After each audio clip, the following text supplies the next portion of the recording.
So last week, as the world's attention was on the Britain vote to leave the EU, the Associated Press released a bombshell report revealing that Mrs. Clinton had in fact had dozens of meetings that were either left off of her official calendar or whose attendees were deleted. This news was only discovered through the pursuit of a lawsuit. By comparing her official calendar to her aides' planning schedules, among those that she was meeting with, Clinton Foundation donors, corporate contributors, campaign operatives, the campaign maintains, though, that nothing is awry here. Quote, if the different schedules refer to simply reflect a more detailed version in one version compared to another. Meanwhile, the State Department has little to say on this matter. Watch. The State Department maintained and preserved extensive records of Secretary Clinton's calendars, and that's evident from the records provided by the department to the Associated Press in this case. It's a matter of ongoing litigation, and as such, I'm not going to offer additional details. So there's that. Let's bring in Fox News senior judicial analyst, Judge Andrew Napolitano. Good to see you again. There's not much the State Department can say about this one. I almost don't blame him for being so quiet. She is a public official, was a public official, subject to the Public Records Act, which requires that all of her, quote, official acts be recorded. Official acts are one in which she engages the government or to address a problem, or the government engages her. If she met with anybody in that category in those meetings with the names dropped, then she violated the Official Records Act by deleting the names. Now, let's say she met with her hairdresser and she didn't want that name in there. Her obligation is to put it in and then go through a procedure to get it removed, just like she did with the emails. Kind of silly, doesn't it? I mean, if it's a personal dinner or a friend meeting, why should she need to disclose that? Because that's what the statute says.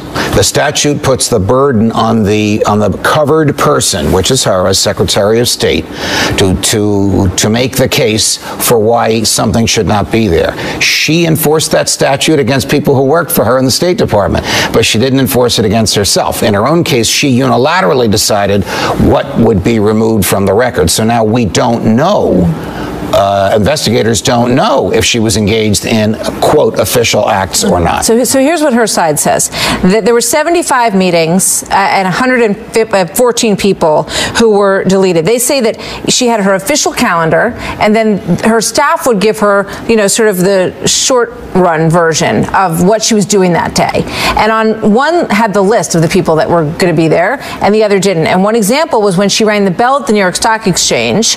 They said she rang the bell at the New York Stock Exchange. They didn't talk about who was at the breakfast prior to that. Right. And it included, you know, corporations, CEOs, that kind of thing. Who would trust her, after all we know about her, to decide with intellectual honesty that her behavior was not covered by the official acts law? Nobody would trust her. The statute doesn't trust her. The federal government says you record everything, and then if you want it kept from the Freedom of Information Act or kept from the historical records, you make the case and others decide. Well, she obviously knows that trust is a problem for her. Here's what she had to say about it in an appearance that she made today. Watch.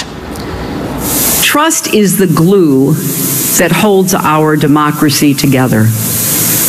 But it's no secret that Americans' trust in government has eroded. And I personally know I have work to do on this front. A lot of people tell pollsters they don't trust me. Now, I don't like hearing that. She has a federal judge, Judge Emmett Sullivan, who was appointed by her husband, who doesn't trust her to tell him the truth. She's certified under penalty of perjury that she delivered all of her emails to the State Department. This afternoon, 165 emails between her and her aides in the State Department were released that she never delivered to this judge. Yeah. And in one of them, she talks very specifically about, I'm not really sure how my information is being saved between the State Department and here, and we need to make sure that we know how that's working. And in another one, her chief aide, Huma Abedin, talks about, you've been hacked, we got to shut down the Clinton server for a while. That defies her statements that she never was hacked. Yes, the AP had to sue to get the information on her personal calendar and compare it to those records, and there is a reason why they wanted that information, and it lays out here. Thank you very much, Judge. You're welcome. Good to see you, as always. Good to see you, Martha. So for her part, Hillary Clinton spent the day with the woman that may end up being her vice presidential candidate, a woman who Donald Trump is tonight accusing of being a fraud and a racist. Those are his words. Today, for the first time, liberal Massachusetts Senator Elizabeth Warren joining Hillary Clinton on the campaign stage. Look at this picture here today, folks, with the senator wasting no time going squarely after Donald Trump. When Donald Trump says he'll make America great, he means make it even greater for rich guys just like Donald Trump. And watch out, because he will crush you into the dirt to get whatever he wants. That's who he is. Wow. A short time later, Mr. Trump responded, calling out Senator Warren over her unproven claims that she's part Native American, Cherokee to be exact. Here's what he told a reporter. Quote, she said that she's 5% Native American. She was unable to prove it. Elizabeth Warren is a total fraud, he says. She made up her heritage, which I think is racist, says Donald Trump. Joining me in moments, Governor Mike Huckabee, who's a former presidential candidate, of course, and a Fox News contributor, and Mark Hanna, a former campaign aide to President Obama. But first, let's go to Trace Gallagher, who has the backstory on this whole thing. Hi, Trace. Hi, Martha. After years of identifying as white, in 1984, Elizabeth Warren contributed recipes to a Native American cookbook called Pow Wow Chow, claiming she was Cherokee. Then from 1985 to 1995, Warren identified as a Native American in the Association of American Law Schools desk book. That's a directory of law professors. In fact, when Warren was a Harvard law professor, the university was criticized for not having enough diversity on the faculty, so the school defended itself by touting Warren's lineage. The senator strongly rejects any accusation that she benefited by identifying as a minority, but she has also struggled to explain why she did it in the first place, saying things like it's always been part of her family story. And remember this? Watch. I still have a picture on my mantle at home, and it's a picture my mother had before that, a picture of my grandfather. And my Aunt Bee has walked by that picture at least 1,000 times, remarked that her father, my papa, had high cheekbones like all of the Indians do. She went on to say that we grow up on what our families tell us. Experts point out that it would be nearly impossible to prove that she doesn't have some Native American blood in her family, and some have said at most she could be 1/32nd Cherokee. But after some fairly exhaustive research, the New England Historical Genealogical Society says it has found no proof of her self-proclaimed Native American lineage, and that her family is not listed in 20th century census of major tribes. We should note that Warren stopped identifying as a Native American in the Directory of Law Professors in 1995, right after she accepted a tenured position at Harvard. Martha. Well, that's interesting. Thank you, Trace. Mark Hanna joins us now, former campaign aide for President Obama's presidential campaign and the author of the new book, The Best Worst President, What the Right Gets Wrong About Barack Obama. That is just out. Mark, good to see you this evening. Thanks for being here. Thank you for having me. So that's a little weird. I mean, when you go back and listen to the whole backstory, we've all heard the back and forth between, the Pocahontas from the Trump side and her claims that she is part Cherokee. But it's weird that she identified not that way for such a long time, and then she identified as Cherokee, and then after a while she dropped it. Well, I think there's been an enormous amount of media scrutiny when she ran for Senate in 2012. You had right-wing radio hosts in my home state of Massachusetts sort of lambasting her on this. Obviously, the voters of Massachusetts didn't care because they elected her to Senate, and I don't think if this is the card Donald Trump wants to play is going after Elizabeth Warren, who basically doesn't have any real relevance to this campaign for this. I don't think it's a winning strategy. I think Donald Trump got knocked off his game a little bit. He's supposed to be making substantive attacks on Hillary Clinton, but by calling her racist for even acknowledging that she might have some Cherokee heritage is like calling somebody sexist, a man sexist, because he has it's the same logic as calling a man sexist because he acknowledges he has a mother, because he has a grandmother, because he's tied to... Not if it's not true. I mean, I think, and I'm far from speaking for him, but I think if I understand correctly what he's saying if she's not Cherokee, then to go through all this and talk about the high cheekbones in the family and all of that is disingenuous. people can defend Donald Trump's comment that that Elizabeth Warren is somehow racist, but this is coming from a man, remember, who the Republican Speaker of the House just days ago referred to and basically scolded for his racist comments. So it looks like Donald Trump is bringing all the maturity and strategic sophistication of an "I know you are," so what am I kind of approach to political campaigning. It's just it reeks of amateurism. Well, if that's true, she's no better. I mean, she's calling him a thin-skinned money grubber. I mean, she goes after him the same exact way. Sure, but they make substantive attacks at the same time. But Donald Trump seems unequipped to make substantive attacks. Margaret Thatcher, the conservative prime minister of Great Britain, once said, I cheer up immensely when people make personal attacks at me because it shows me that they have no political argument left. Donald Trump is a master of political attacks. He's called this president the worst president ever, but it shows that he basically is vacuous, is empty-handed when it comes to actual substantive criticism. And if he wants to win 51% of the voters in 2016, he needs to come up with substantive criticism. Mark, I got a half a minute left. Give me the headline of your book, and it comes out tomorrow, right? Sure, yeah. A lot of your viewers see me on this, this kind of liberal spouting is defense of the Obama administration. If you're wondering how anybody in their right mind could still think this president is a fantastic president, buy this book. It basically, for any open-minded conservative watching, or for liberals that might have a conservative uncle or neighbor they want to, have a ready response for when they're talking about Benghazi or the Syria debacle, but you don't, you follow the news, but you don't have all the information.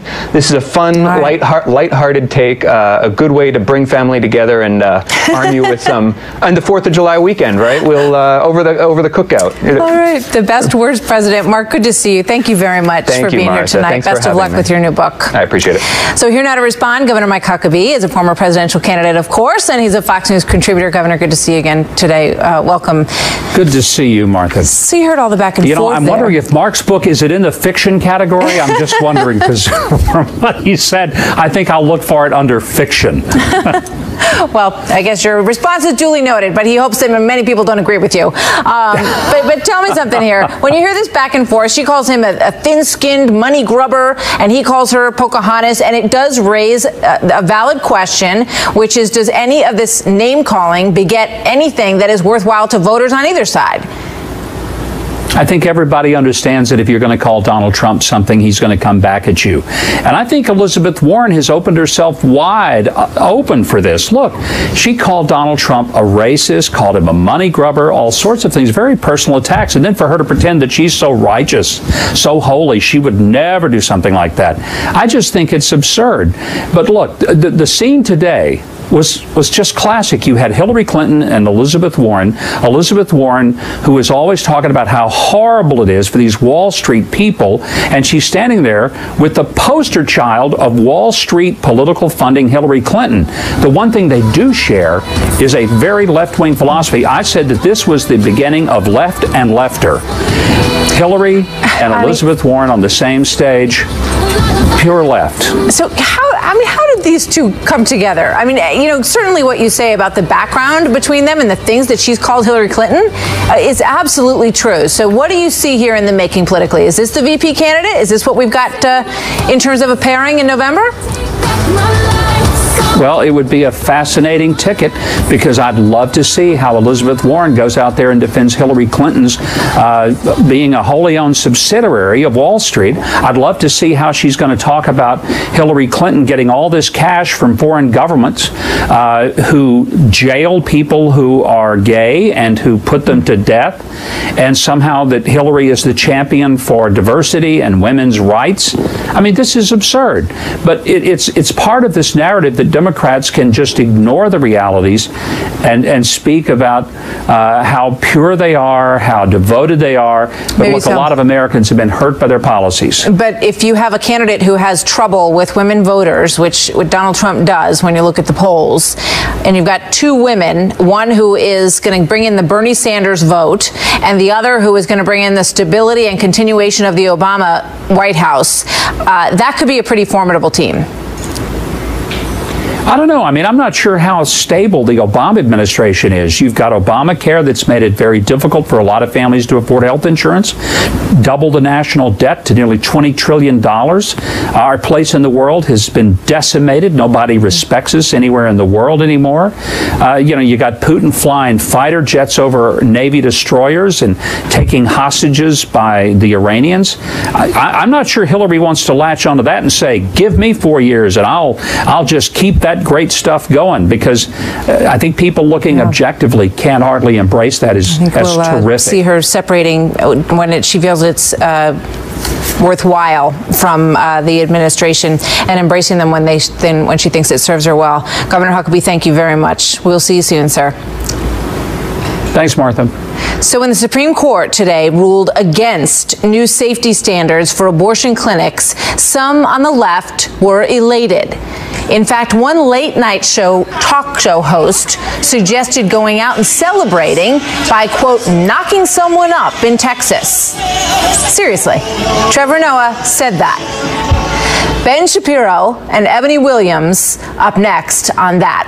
Plus, bombshell new revelations have some lawyers asking if the Baltimore DA intentionally misled the grand jury that charged 6 police officers in Freddie Gray's death. This is a Kelly File exclusive that you must hear in this case. Straight ahead when we come back. To the youth of this city, I will seek justice on your behalf. This is a moment. This is your moment.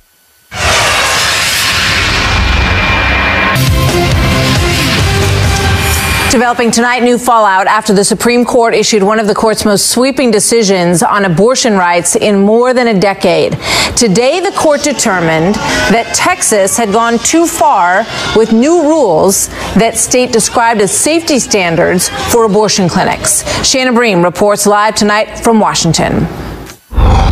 Justice Kennedy was once again the key vote in a critical case, this time siding with the liberal wing of the court to strike down portions of a Texas law the authors say was meant to safeguard the health of women seeking abortions. Critics said that was just a sham and that the real motivation was to shut down the majority of clinics in Texas. They argued that women in that state would be left with few options, likely being forced to drive hundreds of miles to get to a doctor or clinic who could comply with the standards. In striking down the regulations, Justice Breyer expressed real doubt that they would actually benefit women's health, with Justice Ginsburg writing in a concurring opinion that it is, quote, beyond rational belief that the law would genuinely protect women undergoing an abortion. The dissenters, Justices Thomas and Alito, said the court bent over backwards to get to that end result. Thomas writing that the court actually reworked the rules, benefiting, quote, judicially created rights like abortion, while disfavoring many of the rights actually outlined in the Constitution. Both sides say the battle is not over.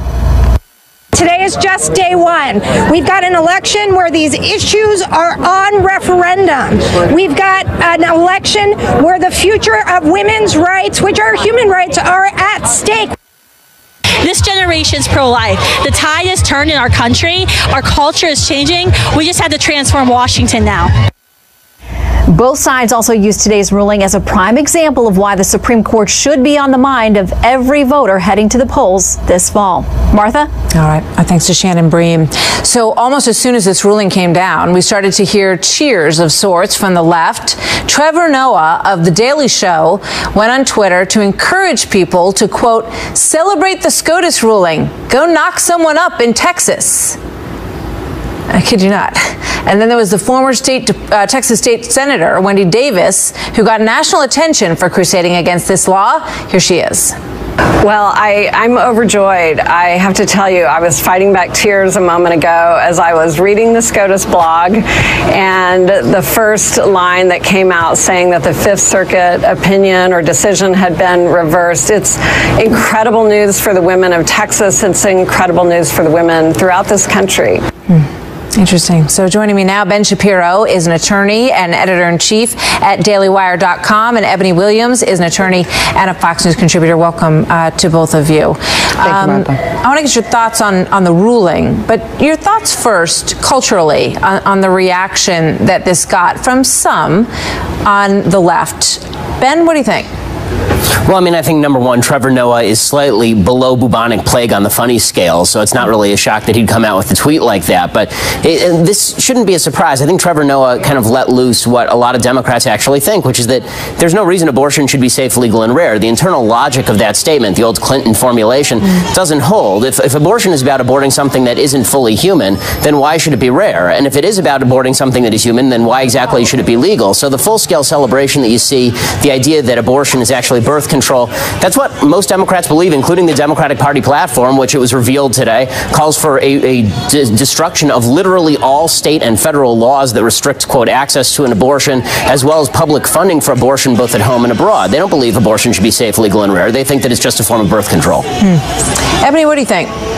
Well, look, I thought the tweet from Trevor Noah was ignorant, sad, and very distracting from what I thought was a very classical constitutional analysis delivered by the court today, and I thought that was sad. I've got to respectfully disagree with Ben on the fact that most Democrats see abortions as a primary method of birth control or method at all of birth control. I'm just simply not aware of the data that shows that. I know for people that I know personally that are pro-choice, they are just that. They're pro the woman's right to choose, actually not pro-abortion even, and certainly not advocating that be some method of birth control. That's why we have other actual birth control options. Yeah, I mean, there were other pro-choice individuals who said that they were horrified by some of these expressions. Disgusting. By the one that Trevor Noah put out. You're shaking your head, Ben. You don't believe that? Yeah, why? I'm just wondering exactly why there's. I thought it was a disgusting claim because it was a celebration, and it kind of, to me, underscored the point you made, Ben. And I think it's a sad and disgusting point that anyone in this country would view abortion as a method of birth control. But why would you object to that? If you don't think that the child is fully human, then why would you care? First of all, nobody said that. I think that you're connecting dots that I've certainly not stated. That so if the child is fully human, why are you okay with aborting it? So to be pro-choice. Actually, you know what? Senator Marco Rubio, I thought, really brilliantly laid out this analysis in one of the debates where he talked about this issue of whether or not the child is unborn, and does the child have rights, and also does the mother have rights, and where do those rights intersect or overlap? And I'm someone that believes that certainly the unborn child has rights. I believe that the mother has rights. I simply happen to be a person, and some believe that those mothers' rights deem to usurp those rights. But certainly it's not to disrespect. In what world would any of my rights allow me to kill another human being? Well, Ben, again, you're not a woman, and as a woman, I'm someone that's simply saying it is my position that a woman has a right to dictate the choices around her body, but that is not to ignore or take away the rights of any unborn child. I'm not a slaveholder either. That doesn't mean that I get to let slaveholders define what constitutes property and what constitutes a human being. Ben. That's good news. I'm really glad that you're not. The point that I'm making, I mean, if you let me finish the sentence, the point that I'm making is that the greatest moral problem in society historically is the idea that you get to arbitrarily define what is human and what is not based on your own convenience. I don't believe it's arbitrary, and again, this is not a discussion about humanness, but thank you. Ebony, thank you very much. Thank you so for much, being Martha. here. Ben Shapiro, thanks to you as well. A very big decision and controversial indeed coming out of Texas today, and more to come on that. So there are serious new questions tonight about the conduct of the Baltimore DA as the lead investigator in Freddie Gray's death says that she was forced to mislead the grand jury that indicted those 6 officers. We know how this has gone so far. Should the other 3 be relieved of the rest of this process given what has happened? Plus, Donald Trump attacking a new national poll as dirty and underhanded. And he's not the only one who's raising questions about that survey. Chris Direwalt and Larry Sabato coming up next on that. Stand by. We'll be right back. We are back and breaking tonight 2 national polls touching off a hot new debate. One survey's from the Wall Street Journal. The other one came from ABC, and they show presumptive Democratic nominee Hillary Clinton comfortably ahead of Donald Trump. They have also touched off questions, though, about who is in these polls and how accurate the responses are. Joining us on that, Chris Direwalt, Fox News digital politics editor, and Larry Sabato, director of the University of Virginia's Center for Politics. Gentlemen, welcome. Good to see you both this evening. Thank you, Martha. Larry, let me start with you. You say it's June. Wake up, it's just June, right? It's just June, absolutely. Busting out all over. While polls matter at any particular time, you want to look to them, but you want to look to the polling averages, Martha. You never want to focus on individual polls, and actually, in a way, we were lucky to have these two very different polls come out simultaneously, because obviously they can't both be right. Maybe they're both wrong, but you know at least one is wrong. Chris, when you take a look at this and you look at the work that Donald Trump clearly has to do, I mean, you know, if you split it down the middle, I mean, you can't really find a poll. Maybe there's one I saw out there today where he was ahead. No, but if you, the professor is quite right. Do you like Slim Jims? The way you get a delicious Slim Jim bursting with flavor is you take a bunch of different meats, various meats. Oh, this is really gross. You put them through a process, and you have a new product at the end. That's the polling average. But nobody wants to see how the Slim Jim is made, Chris. You don't look inside. Don't look inside. I'm telling you, don't look inside. So when we look at the polling average, Hillary Clinton's 7 points ahead of Donald Trump. Yeah. That's how it stands, and that's probably right. But there is a difference between polls being properly conducted and accurate and being predictive. And to the professor's point, we don't know what it's going to look like in November. The problem for Donald Trump right now is this is the season in which voter attitudes set up. I use the analogy of concrete. The concrete is setting up. Voters are getting their second look at Trump. It's not setting up great. He needs to change the contour of the race. But he says it's a dirty poll, Chris. Washington Post. He says, oh, they hate me. It's a dirty poll, even though he was ahead in that poll, and he kind of liked it back then. You ever heard a winning politician complain about the polls? Not once ever in history. So this is some stuff that you say. Politicians have to. You can't just say, yeah, we're losing and we're going to fix it. What Trump is saying is the polls are wrong, but also acknowledging quietly we're really going to launch it big after the convention, and we're really going to come in. They keep saying, you know, we haven't really started yet. We haven't started. They've been going for months, since last summer, over a year now. And Larry, they say they haven't started yet. But one of the interesting things post-Brexit is that there's this idea of the shy Tory vote, right? And that's what people, you know, people didn't want to admit that they wanted to exit the EU, but when they went in there and they pushed that lever, they sure as heck did. And they say there's a shy Trump vote out there as well. What do you think? Yes. Well, first I want to tell Chris that I like his metaphor about Slim Jim so much I plan to steal it, and this is public notice. He just wants to get an A in your class. That I'm going to do that. I could never get into UVA. It was really good. No, it was a very good metaphor. Anyway, look, on the shy Tory vote, we love calling the shy Tory vote the shy Tory vote, but what it really is a social desirability effect. That is, some people don't want to tell a live interviewer that they are for Trump, or some candidate that they may perceive as being unpopular, or they may think the interviewer doesn't want to hear. So they will often say they're undecided. They rarely say they're for the other candidate. They just claim to be undecided. And there is some evidence of that. Usually it isn't much more than a point or two or three. And there's a way to check, by the way, and I'm going to be looking at this. I'm sure Chris is too. You can check the difference between online polls and live interviewer polls. Online polls have no individual listening to your answer, so the theory is at least people are more honest, whereas with live interviewers, they may fib. One last quick question for you, Chris. These polls are basically pre-Brexit. Do you think he is helped by that vote at all? No, I don't think it has really much effect. Now, if the whole of Europe's economy turns into a giant dumpster fire, yes, he will be affected. But I don't think that Americans particularly, I mean, they watch. I'm not saying people don't watch or aren't interested, but I don't think voter psychology doesn't say. But it might legitimize what some of those shy Trump voters are feeling, and they might say, yeah, you know, England got it right. I have not known the Trump voters to be very shy to this point. No, I mean, we're talking about the ones who are not shy. You know they're out there. I know. But what I'm saying is this. Look to this for correlation. There's an indication about what's going on in the electorates because the two electorates look similar, but don't look to this for causation. The Brexit doesn't make American voters do something. American voters don't make English voters do something. Yeah. That shy little Tory girl out there.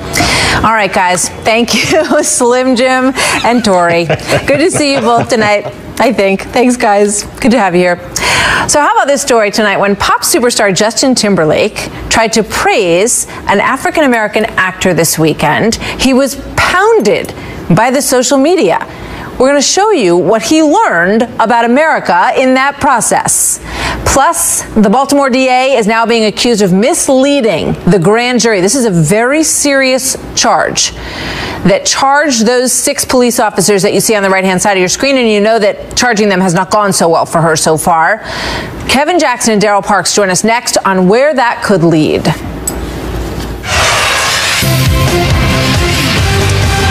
Kelly File follow-up tonight with a stunning revelation in the trial of the Baltimore 6.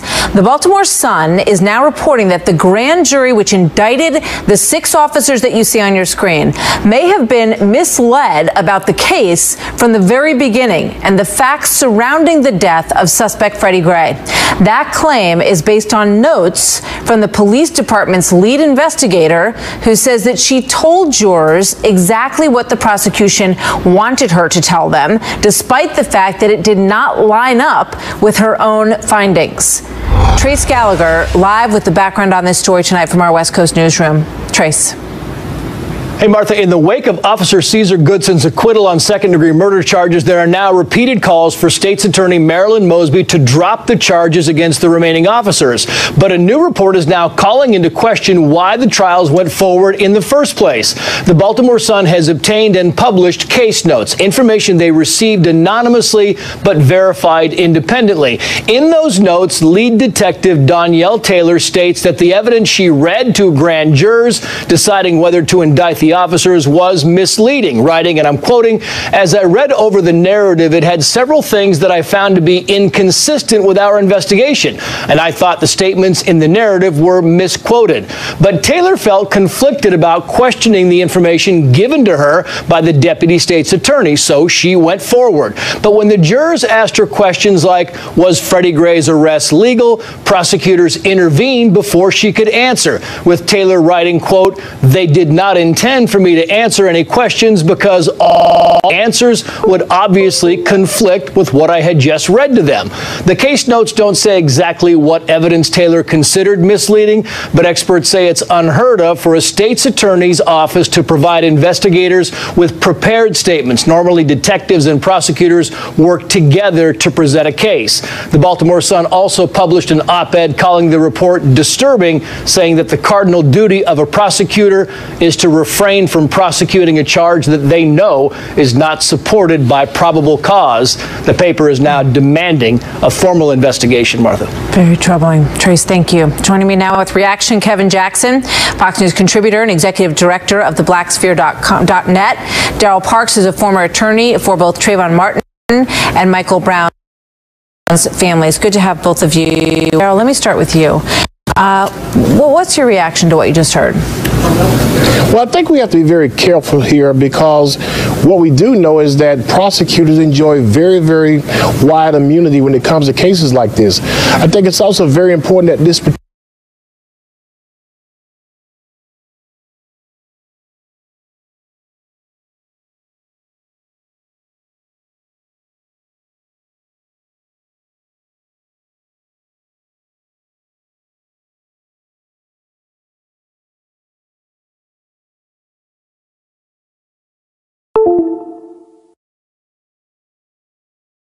particular detective was not very specific as to what she did not agree with that the prosecutor presented. I think it's also very noted here that this particular officer was asked to get off the case by the prosecutor's office, and the police department declined. Obviously, there's a big rift that exists between the police department and the prosecutor. So the truthfulness and where these comments are coming from in this case. I mean, the case so far, the people that have been tried so far, it's been falling apart. And that's what's raising a lot of serious questions here about this case. And you think back to Mike Nifong in the Duke case, he was disbarred and jailed for misrepresenting the evidence and lying about the evidence. We're not saying that that's what's happening here, but there is the potential, if people were misled on that grand jury, for some action against Marilyn Mosby. Is there not, Kevin? Well, the operative thing that Daryl started out by saying is we have to be very careful here. And what's interesting is that we have to be very careful when it's the other side that's being looked at. They weren't being very careful when they decided they were going to prosecute these 6 officers. And quite frankly, a lot of people look at this and say, why did it was almost like they just said, you know, let's throw the proverbial crap against the wall and see what sticks.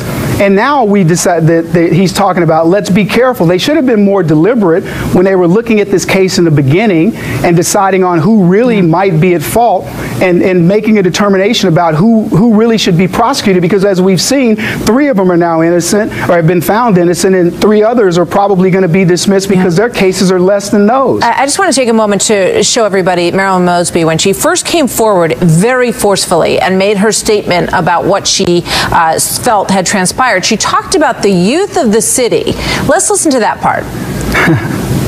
The findings of our comprehensive, thorough, and independent investigation, coupled with the medical examiner's determination that Mr. Gray's death was a homicide, which we received today, has led us to believe that we have probable cause to file criminal charges. To the youth of this city, I will seek justice on your behalf. This is a moment. This is your moment. Yeah, Daryl, that's the part that confuses me. I don't know why it's a moment for the youth of the city. It's a case that has to be determined to be accurate and true or not. Why is it a moment for the youth of the city? It's a moment because Marilyn Mosby has seen and been a part of Baltimore for a long time. And she has seen that the police department of Baltimore has victimized many other youth in that city. And so it's gone on for so long. That's not relevant. And, you know, I mean, this is an individual case. Very relevant. It's an individual case that has turned out so far to be falling apart. I got to jump in very quickly, Kevin. Last 20 seconds. No, it's completely irrelevant, because Mosby had been in that role for a long time. So had Mosley. So had Shelby Blake, or I'm confusing who I'm talking about, but the mayor.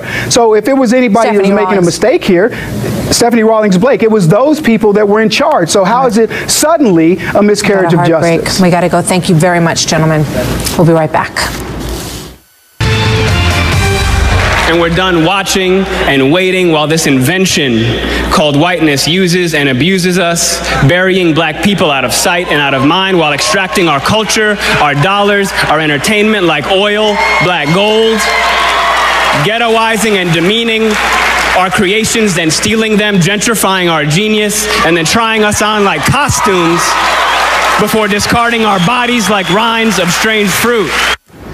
Okay, that was actor Jesse Williams accepting the Humanitarian Award at last night's BET Awards. The race-themed speech became an instant hot topic on Twitter, garnering reaction from several high-profile celebrities, including Justin Timberlake, who tweeted at @IJesseWilliams, though, #inspired. BET 2016. Now, that comment has set off a vicious backlash on social media sites, with some users suggesting that Timberlake is guilty of, quote, appropriating black culture. Joining me now to figure this out, Louise Mensch, who is editor of Heat Street. Louise, take us through this. This is just an incredible story, Martha. First of all, Jesse Williams makes a speech which some people found inspiring, other people found very insulting. His mother, after all, is a white woman. So it was a controversial speech in the first place.